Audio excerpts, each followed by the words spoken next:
Hi, my name is Jade. I'm 22 years old. My daughter Lylith Webb was born 06/2022. I've contemplated a long time about doing this video. It's honestly a last resort.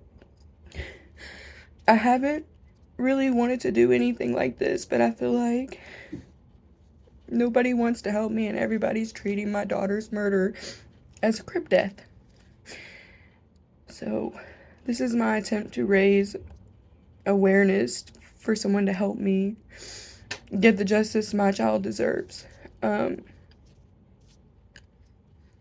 really feeling a lot of emotions right now, so this is probably going to be all over the place, so just bear with me. My daughter Lylith Webb was a year and 1 month old. She died July 18th of 2023. She was at her father's house in the care of her father's girlfriend while he was not present because they had gotten into an argument and he left her there. I will not say the name of who she was with, but I'm sure people know and somebody will say the name. I'm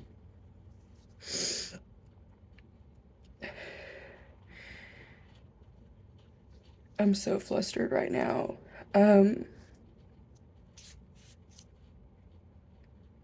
guess I'll just start from the first sign that I got that she was gonna hurt my daughter, and I didn't pay attention to it. About 12 days before my child passed away, I got a message from my baby father saying that my daughter Lylith was, sick, kind of lethargic. I told him, okay, give her some Benadryl. See if that helps. His girlfriend, at the exact same time that he was texting me, was texting my grandmother and told her that Lilith's legs were purple and that she was unresponsive. And so as soon as my grandma got off the phone with her, she immediately called me and told me what his girlfriend had told her. And so I called my child's father and I asked him, why didn't you tell me this? Why are Lilith's legs purple? Why aren't y'all taking her to the hospital? And he said that she was fine, that her legs were not purple, that she was responsive, that she was fine playing. And he said that she was just trying to start drama. And so I didn't really think much about it, but thinking back, I probably should have reported that.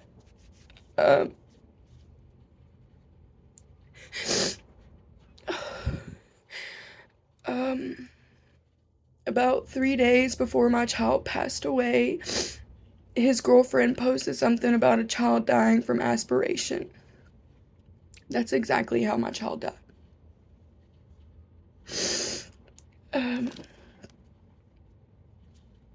So on July 18th, around 2 p.m., her father picked her up from my house. I dressed her up that day. She had a cute little dress on. She was so happy. She was playful. There was nothing wrong with her at all. She was running around. My child was walking at the time and she could talk. And I want to say probably about 4 or 5 hours later, I got a call that Lylith wasn't breathing and that she was on her way to the hospital.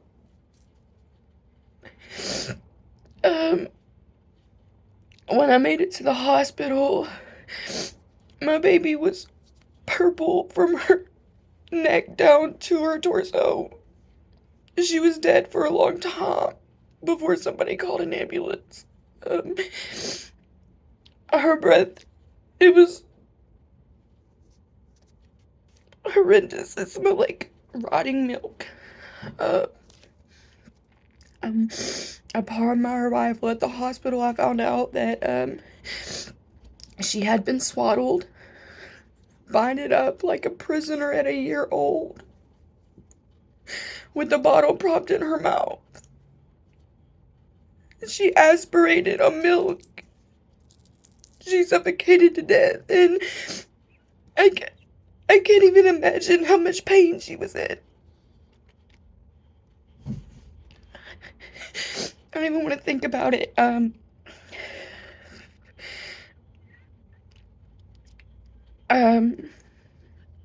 At this time, the woman who murdered my child was seeing a therapist for having thoughts about hurting Lylith, and I didn't know that.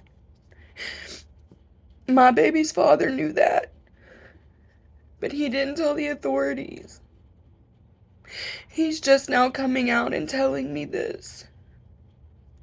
Um, Her mother knew that. Her mother is a teacher, and she didn't tell the authorities.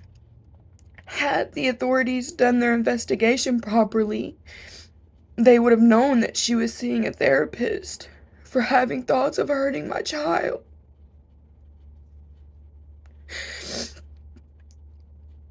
The investigators have determined no foul play.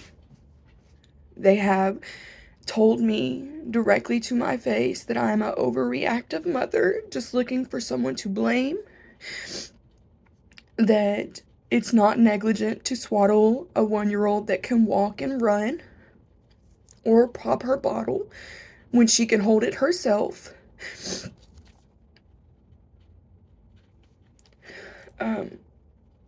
The detective on my case will not return my calls. He will not message me. I've left him messages, voicemails. I'm sorry, I'm just trying to collect myself.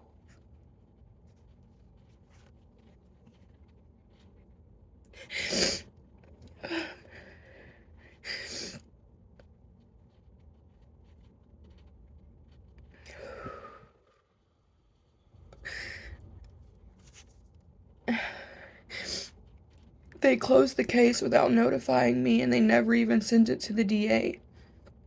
They said it wasn't worth further investigation.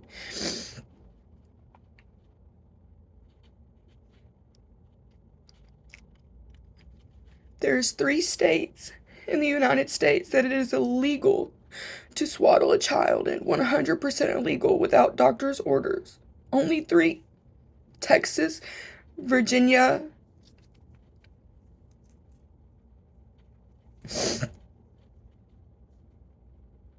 and I think Missouri. I'm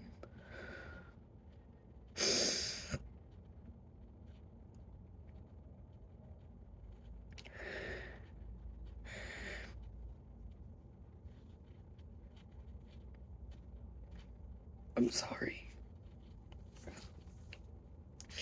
This is really hard for me. The woman that had murdered my child has a 4-year-old daughter. And she has an in-home daycare service where she takes care of like 3 or 4 kids a day. You tell me that she didn't know that she wasn't supposed to swaddle a 1-year-old that could walk. That she didn't know that she wasn't supposed to prop her bottle.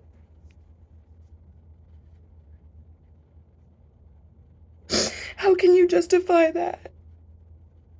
How can Jasper County justify that? How can they sweep her death under the rug like it's just a crib death? And it wasn't. She was healthy.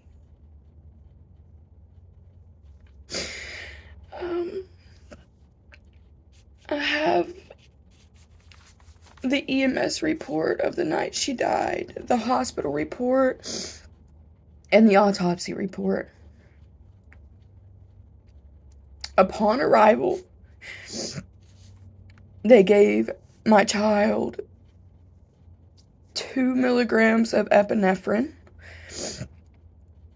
And then about 10 minutes later, they gave her more. It doesn't exactly state what times they gave her, but they ended up giving her 10,000 milligrams of epinephrine. Before they took her to the hospital, they were trying to resuscitate her for 30 minutes. But she was dead for a long time before they even made it there.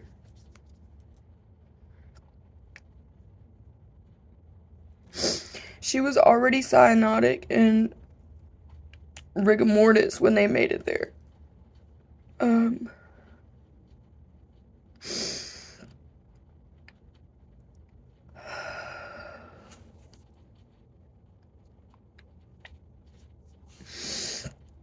In the EMS report, it states that they were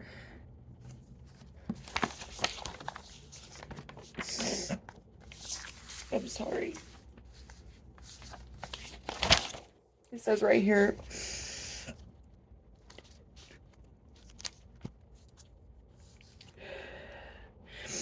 an intubation attempt was done and it was successful. The patient was being bagged. The tube became clogged with what appeared to be baby formula mixed with a thick substance. Deep lung suctioning was done and kept removing copious amounts of fluid from the lung. Her airway started drying up, so the ET tube was pulled. The patient was suctioned and then was bagged again. Unable to clear the airway, we continued to suction and try to use an ambu bag to ventilate the patient. The patient stayed asystole and the patient's skin color never changed. The patient remained cyanotic and was still suctioning copious amounts of fluid from the lungs. She was over an hour away from the hospital. They were suctioning her lungs the whole time. The whole time on the way to the hospital. And by the time she made it to the hospital, they were still suctioning baby formula from her lungs. I never gave my child baby formula at this time. She was on whole milk. And I definitely didn't give her anything in her baby formula. She didn't need anything like that.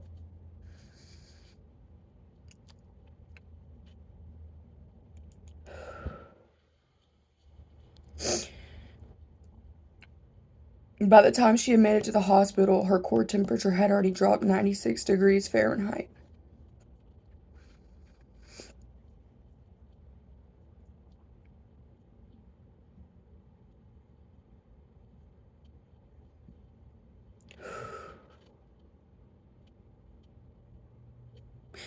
When they finally let me go back and see her, they had been working on her for over 2 hours, 2.5 hours.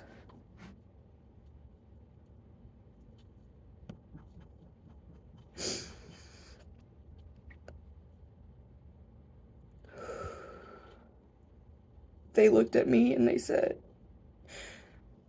"We've been trying to resuscitate her for over 2 hours now. You need to be the one to call it." And I said, "Okay, just stop." And then everything around me, my whole world just stopped.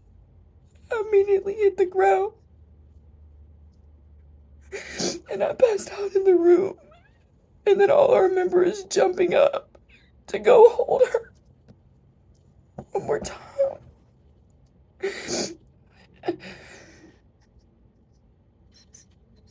And as I held her lifeless body there,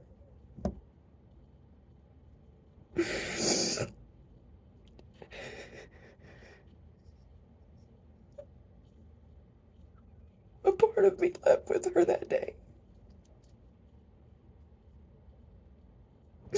A part of me that I could never get back. A part of me I don't know how to find.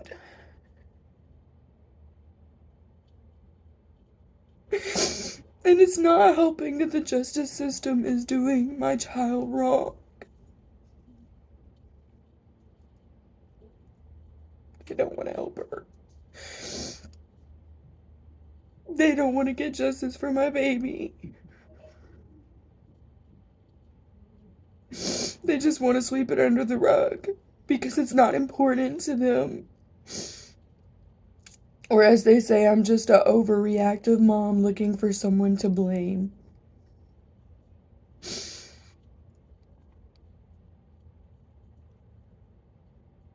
The detective said that to my face.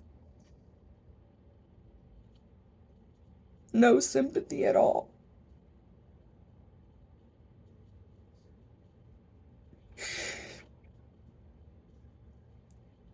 This was the last thing I wanted to do, but I just don't know how else to get justice for my child.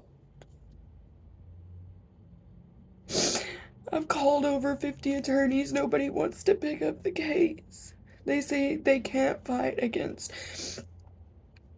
a government entity or something like that.